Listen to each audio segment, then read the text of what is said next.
Assalamualaikum warahmatullahi wabarakatuh. Apa kabar pemirsa dan pendengar Fajar TV dan Fajar Radio? Semoga hari ini Anda semua dalam keadaan sehat. Mau bicara kembali hadir menemani Anda. Kali ini sangat spesial karena kami dari Fajar TV berkunjung langsung di kantor Dinas Pemadam Kebakaran dan Penanggulangan Bencana Kota Makassar. Nah, di episode kali ini pemirsa dan pendengar, kami akan membahas terkait dengan penerapan mitigasi bencana kebakaran, seperti apa yang penting dan perlu untuk dilakukan dalam menghadapi situasi kebakaran. Sudah hadir bersama saya untuk membahas hal penting ini bersama Pak Hasanuddin, Kepala Dinas Pemadam Kebakaran dan Penanggulangan Bencana Kota Makassar. Assalamualaikum Pak. Baik, Assalamualaikum warahmatullahi wabarakatuh. Waalaikumsalam. Apa kabar Pak hari Alhamdulillah ini? Baik. Pemirsa di rumah, TV dan pendengar radio. Assalamualaikum warahmatullahi wabarakatuh. Waalaikumsalam. Terima kasih sebelumnya ya Pak sudah diberikan kesempatan untuk berkunjung langsung di kantor Dinas Pemadam Kebakaran melihat aktivitas dari anggota armada tadi di bawah. Seru sekali, dan di hadapan saya ini pemirsa di rumah dan pendengar, ini sudah ada beberapa piala ya Pak dari skill kompetisi yang dilakukan oleh teman-teman dari Damkar Kota Makassar. Bisa dijelaskan ini penghargaannya seperti apa Pak? Dari skill kompetisi ya, setiap tahunnya dilaksanakan oleh Kemendagri, yang mana di 2 tahun terakhir ini di-stopkan dulu karena akibat pandemi. Di 2019 dan di 2020 itu kita berhasil menyabet juara umum. Berturut-turut juara umumnya. Itu di tahun 2019, pelaksanaannya itu hari di Riau. Nah, ini juara umumnya, piala juara umumnya. Yang untuk 2020 dilaksanakan di Jogja. Begitu kita meraih lagi juara umum, ya. Dari ada 4 macam skill kompetisi yang dilombakan. Dari keempatnya itu kita bisa menyabet 2 atau 3 juaranya, seperti itu. Luar biasa sekali ya Pak. Nah, kita ke flashback dulu nih Pak, selama tahun 2021. Bisa dijelaskan Pak seperti apa bentuk penanganan kasus kebakaran di Kota Makassar selama 1 tahun terakhir ini Pak? Baik, di 2021 memang ada pengurangan berkurangnya kejadian kebakaran.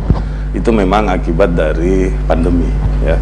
Karena di 2021 kita mengalami pandemi yang semuanya orang bekerja di rumah.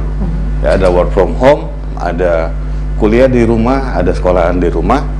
Akhirnya kalau ada kejadian, mereka semua yang bekerja. Kalau ada kejadian kebakaran api awal, itu mereka yang langsung padamkan. Jadi memang ada, bahkan secara nasional pun juga berkurang. Nah, memang dari kejadian sebelumnya banyak kebakaran itu rumah yang ditinggal pergi. Apakah itu arus pendek listrik maupun kompornya yang ditinggalkan, lupa dimatikan, seperti itu.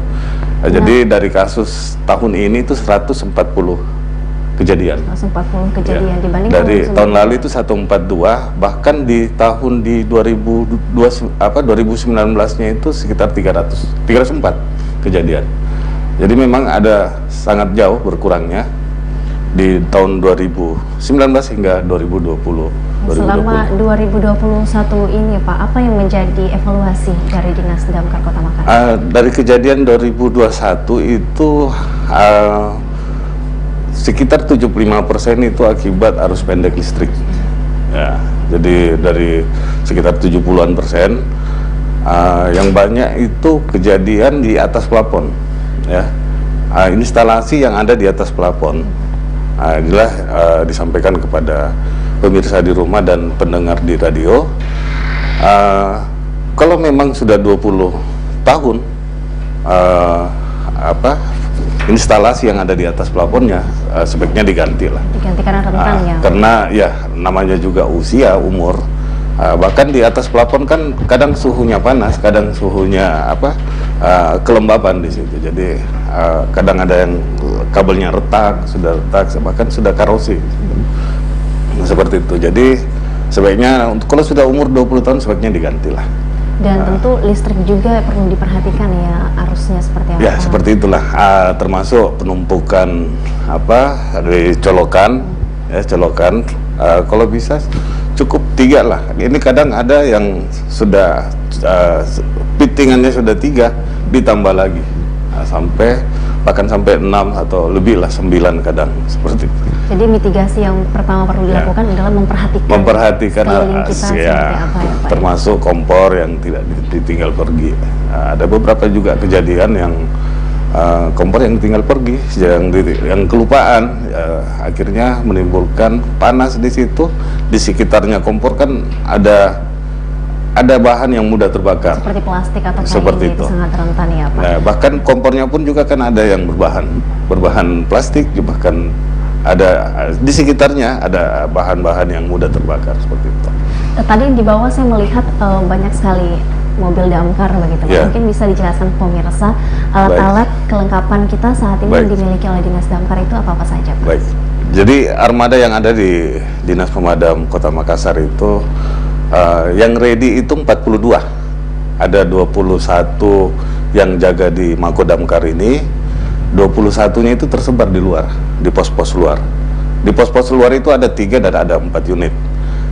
Dari sekian itu ada 3, ada cadangan, ada 10 cadangan, termasuk mobil tangga 3 dengan ketinggian 42 meter.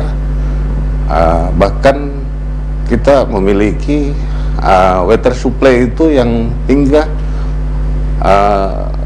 18.000 liter. Itu tinggi, sangat tinggi ya? Enggak, ini mobil water supply, mobil tangki yang untuk cadangan. Kalau ada terjadi kebakaran yang di pemukiman, nah inilah yang kita turunkan. Justru di pemukiman ini yang terkadang kita melibatkan semua pos, termasuk kemarin kebakaran yang di Leping itu semua pos yang kita libatkan. Kita turunkan semua armada karena memang situasinya seperti itu. Di pemukiman padat, rumah-rumah yang rumah semi permanen pun juga di situ, yang apinya cepat pindah ke rumah sebelahnya lagi, seperti itu. Jadi tugas dari pos armada tadi itu pemantauannya 24 jam atau seperti apa? 24 jam. Jadi kita di sini ada 6 peleton, ada 3 kompi, ada 6 peleton ini yang yang sehari masuk itu 2 peleton. Yang tugas di luar pos itu ada, maksudnya di luar Mako Damkar itu ada 8 pos. Yang ada di Mako Damkar itu 1 peletonnya. Jadi ada 2 peleton sehari, yang 1 kali 24 jam. Nah, besoknya lagi, lain lagi. Jadi mereka libur 2 harinya, 2 hari libur, seharinya masuk. Seperti itu. Jadi ada 6 peleton yang sering berputar. Nah, seperti itu. Sip-sipannya nanti kita atur, diatur juga sama gitu lah di sini. Jadi penyebarannya cukup luas ya di Kota Makassar, dan tentu diharapkan ini bisa menjadi garda terdepan buat penyelamatan untuk. Jadi di luar itu ada 8 pos. 8 pos. Di sini ada 1 pos. Posko namanya sini, Mako, markas komando. Baik, kita akan lanjutkan lagi ya Pak perbincangannya. Nah, pemirsa dan pendengar, kita akan bahas lebih jauh seperti apa bentuk penyelamatan yang dilakukan oleh Dinas Damkar Kota Makassar. Kami akan kembali usai jeda berikut ini. Tetaplah bersama kami di Mabicara.